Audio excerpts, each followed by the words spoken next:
fa isan'ny mpilalao atao hoe Tranaina Doyen ao anatin'ny Maquis de Madagascar i Ramiarmantso Tolotra mpilalao ny 3FP izay efa tena antaonany maro no na atao anatin'ny Maquis de Madagascar azy iresadresaka amin'ntsika izy amin'ity ariva ity ny mombamomba sy ny lalana ny diaviny tao anatin'izany taranja baolina lavalava izany. Za zany Ramiarmantso Tolotra Ratsimba no anarako.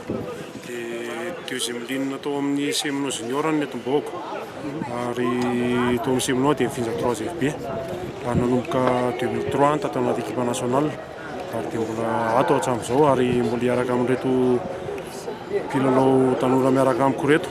Za moa zany ny zokonzokony ato hanao amin'ny Nigeria zahay amin'ny 1er décembre ary mampanantenanareo vahoaka malagasy efa ameny tsara indrindra afaty amin'ny mpilalao.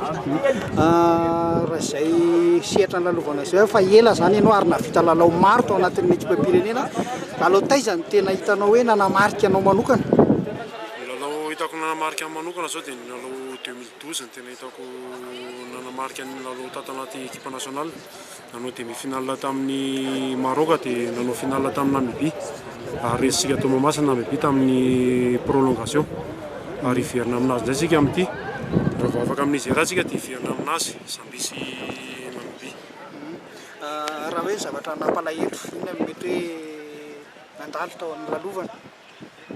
Ny nampalahelo tao anatin'ny rugby zao dia fahalasan'ny ray aman-dreny ny dadako tamin'ny tamin'ny Côte d'Ivoire ary tsy nafahako nandeha fa nanao tamin'ny Côte d'Ivoire dia nivoaka nandresy tamin'izay. Ho anao manokana inona zany no tena atao hoe tombony ho anao manokana amin'ny raha hoe amin'ity lalao rugby ity? Ny halavana zao ny hitako hoe tombony anao manokana sy ny fahaizako milalao an'ilay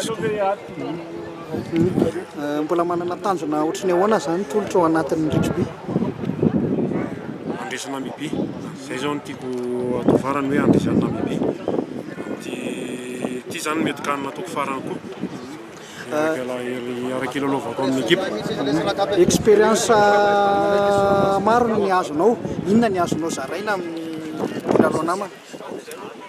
Ny ady ao anaty avao zao no tena expérience zaraiko amin'ny namana ary apitako amin'ity lalao ty manomboka eo amin'ny Nigeria ity dia apitako amin'ny namana hoe zao ny fomba filalao anaty avao rehefa manao amin'ny international.